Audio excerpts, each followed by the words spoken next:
महाराष्ट्र शासनाच्या वतीने आयोजित शासकीय बालचित्रकला स्पर्धा नूतन विद्यालय सेलू इथं उत्साहात पार पडली। यावेळी गट शिक्षणाधिकारी गजानन वाघमारे यांनी चित्रकला विद्यार्थ्यांच्या भावनिक, सर्जनशील आणि व्यक्तिमत्व विकासाचं प्रभावी माध्यम असल्याचं सांगितलंय। चित्रकलेमुळे विद्यार्थ्यांची निरीक्षण शक्ती, कल्पना शक्ती, एकाग्रता, सौंदर्य दृष्टी, हस्तकौशल्य आणि स्वतंत्र अभिव्यक्ती विकसित होते। विद्यार्थ्यांनी चित्रकलेतील विविध संधींचा लाभ घ्यावा असं आवाहन त्यांनी केलंय। 2025-26 पासून स्पर्धेच्या बक्षिसांच्या रकमेत मोठी वाढ करण्यात आली। जिल्हा स्तरावरील प्रथम ते चतुर्थ क्रमांकासाठी 2000, 1000, 500 आणि 250 रुपये तर राज्य स्तरावर 10,000, 5,000, 2,500 आणि 1,000 रुपये इतकं बक्षीस देण्यात येणार आहे। याच वर्षापासून स्पर्धेचं आयोजन महाराष्ट्र राज्य कला शिक्षण मंडळातर्फे केलं जात आहे। कार्यक्रमाच्या अध्यक्षस्थानी मुख्याध्यापक किरण देशपांडे होते। केंद्र प्रमुख शेख मौजम, चित्रकला विभाग प्रमुख किशन कटारे यांची प्रमुख उपस्थिती होती। स्पर्धेच्या यशस्वी आयोजनासाठी शिक्षक, शिक्षकेतर कर्मचाऱ्यांनी परिश्रम घेतले।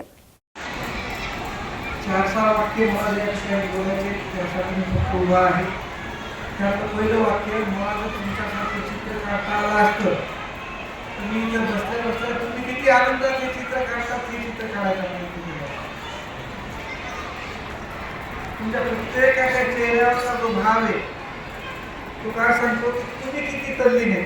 मला हे तर बोलता येतं बरं का, की तुम्ही किती तल्लीन आहे हे तुमच्या चेहऱ्यावरचा भाव पाहून अनेक लेकरे मगापासून औपचारिक लोकांकडून चालायचं एक शब्द आहे त्यांनी ऐकणं काम उघडच आहे, इकडंच आहे सगळे, पण ते कुठं आहेत त्यांच्या चित्रात। आणि तुमची इमॅजिनेशन खूप चांगली आहे, नुसता विषय लिहिलेला आहे। तर ही जी समज असते, ही जे डोक्यात कल्पना घेतलेलं मोजमाप असतं ते तुमचं आयुष्य किती समृद्ध होणार हे करत असतं। आणि म्हणून आजच्या दिवसाचं हे श्रेय जसं शासनाने तुमच्या कलागुणांसाठी दिलेलं आहे तसं इथं जाणीवपूर्वक ते घडवून आणणारे तुमचे मुख्याध्यापक, तुमच्या चित्रकला विषयाचे दोन्ही शिक्षक यांचा आहे। आणि म्हणून मी इथं काय आलो, प्रशासन, शिक्षणाधिकारी, तालुका प्रमुख निवडून पण तुमच्या चेहऱ्यावरचा आनंद पाहून मला आनंद होता यावं एवढ्यासाठी मी आलो। आणि हे सगळं घडवून आणण्यासाठी जे वर्षभर डोक्यातील चर्चा असतो, विचार असतो की कसं करायचं, काय करायचं, यावर्षी एवढं झालं करायचं, त्यासाठी जे प्रयत्न करतात ते खरे कौतुकास पात्र आहेत। आणि म्हणून या ठिकाणी आज तुमच्या चित्रकला विभागाचे प्रमुख, तुमचे सहकारी या दोघांचं सुद्धा अभिनंदन झालं पाहिजे, कौतुक झालं पाहिजे। आणि म्हणून माझ्या 4 शब्दाच्या शेवटी मी दोन्ही लोकांना विनंती करतो तालुक्याच्या वतीनं, जिल्ह्याच्या वतीनं की आपण काम देत आहात त्याबद्दल खात्याकडनं तुमचा छोटासा सन्मान व्हावा अशी माझी इच्छा आहे। पुष्पगुच्छाच्या रूपात तो सन्मान तुम्ही स्वीकारा। धन्यवाद। कन्नड तालुक्यातील नादरपूर इथं 8 ऑगस्ट रोजी स्थानिक स्वराज्य संस्था छत्रपती संभाजीनगर जालना मतदारसंघातून आमदारपदी निवड झाल्याबद्दल सुहास शिरसाट यांचा नागरी सत्कार करण्यात आला। यावेळी शिरसाट यांनी मतदारसंघातील सिंचनाची कामं प्राधान्याने हाती घेण्याची ग्वाही दिली। ग्रामपंचायतीने संबंधित कार्यालयाकडे प्रस्ताव सादर करावेत, त्यासाठी आपण पाठपुरावा करू असं त्यांनी सांगितलंय। नादरपूर जिल्हा परिषद प्राथमिक शाळेतील विद्यार्थ्यांचं आणि ग्रामपंचायतीच्या विकास कामांचं त्यांनी कौतुक केलंय। कार्यक्रमात संत शिरोमणी सावता महाराज अखंड हरिनाम सप्ताहानिमित्त रक्तदान शिबिर, अभंग भजन स्पर्धेचं उद्घाटन आणि वृक्षारोपण करण्यात आले। ग्रामपंचायतीच्या विविध उपक्रमांचं मान्यवरांनी कौतुक करून नादरपूर ग्रामपंचायतीला राज्यात प्रथम क्रमांक मिळण्याची आशा व्यक्त केली। कार्यक्रमाच्या अध्यक्षस्थानी सरपंच तसंच प्रशासक सविता दिलीप निकम होत्या। यावेळी ग्रामस्थ, अधिकारी, पदाधिकारी, शेतकरी आणि विद्यार्थी मोठ्या संख्येने उपस्थित होते। आणि गाव नादरपूर गाव पाहण्यासाठी आपण इथं आले होते। काय सांगाल नेमकं नादरपूर गाव बघितल्यानंतर आपल्याला काय समजलं? आज या ठिकाणी एका सप्ताहाच्या निमित्तानं या नादरपूर गावाला भेट देण्याचा योग या ठिकाणी आला। या गावची सर्व मंडळी मला निमंत्रण देण्यासाठी आली होती आणि मी माझं भाग्य समजतो की या गावाला या सप्ताहाच्या निमित्तानं संत शिरोमणी सावता महाराजांच्या सप्ताहाच्या निमित्तानं मला भेट देता आली।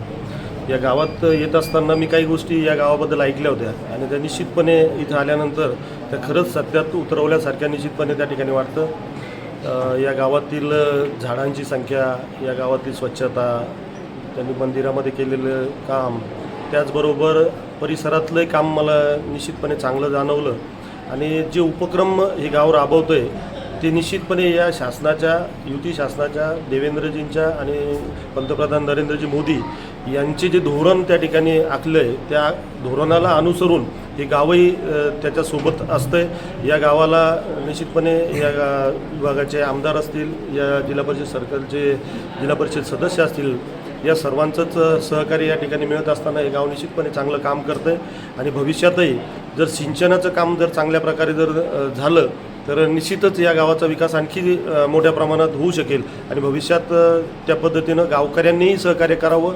गावकऱ्यांचं सहभाग जर त्यात असला तर देवेंद्रजींचं धोरण सिंचनाचं आहे. पाण्यासाठी गावाला कुठेही जायची गरज पडली नाही पाहिजे असं धोरण देवेंद्रजींचं आहे. आणि त्यामुळं आपण जर सहकार्य केलं, गावांचं जर सहकार्य असलं तर भविष्यात पुढच्या काळामध्ये इथले सर्व जिल्हा परिषद सदस्य केतन काजे असतील, त्याचप्रमाणे आमदार संजनाताई जाधव असतील, यांच्या नेतृत्वाखाली या गावाने जर व्यवस्थितरित्या भविष्यातलं काम केलं तर निश्चितच या गावचा विकास चांगला होईल. आणि त्यासाठी मीही निश्चितपणे प्रयत्न करेल एवढंच या निमित्तानं सांगतो. या गावकऱ्यांना वेगवेगळ्या स्पर्धेमध्ये सहभागी झाले आणि त्या स्पर्धेमध्ये ते तालुका पातळीपर्यंत त्यांनी प्रथम क्रमांकही मिळवला. भविष्यातही आणखी चांगलं काम करून ते पुढच्या जिल्हा आणि राज्य स्तरावर पण जातील अशा शुभेच्छा मी गावकऱ्यांना देतो, माझ्या वतीने देतो. धन्यवाद. ओके, धन्यवाद सर.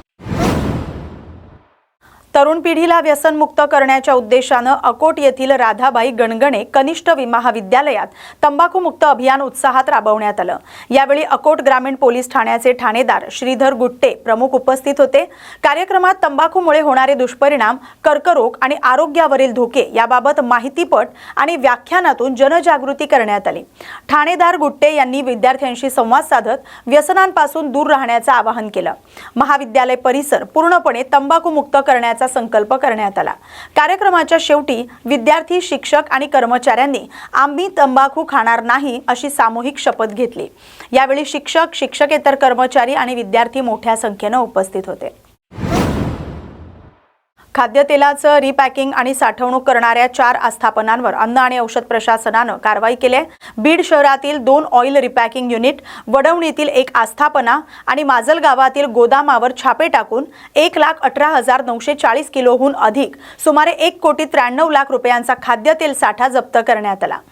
4ही आस्थापनांचे परवाने निलंबित करून ती बंद करण्यात आली. बीडच्या स्वागत ऑइल इंडस्ट्रीमध्ये वापरलेले टीन पुन्हा वापरणं, एकाच टाकीतून सोयाबीन तेल पॅक करून रिफाइंड आणि अल्ट्रा रिफाइंड म्हणून विक्री करणं, अस्वच्छता आणि तपासणीच्या नोंदीचा अभाव आढळलाय. इथं 1,05,85,000 रुपयांचा 66,652 किलो तेल साठा जप्त करण्यात आलाय. चरखा ऑइल मिलमध्ये देखील वापरलेले टीन, अस्वच्छ टाक्या आणि पाईपलाईन तसंच एकाच टाकीतून पाल्मोलियन तेलाचं वेगवेगळ्या नावानं पॅकिंग आढळले. इथं 78,22,000 रुपयांचा 45,995 किलोचा साठा जप्त करण्यात आलाय.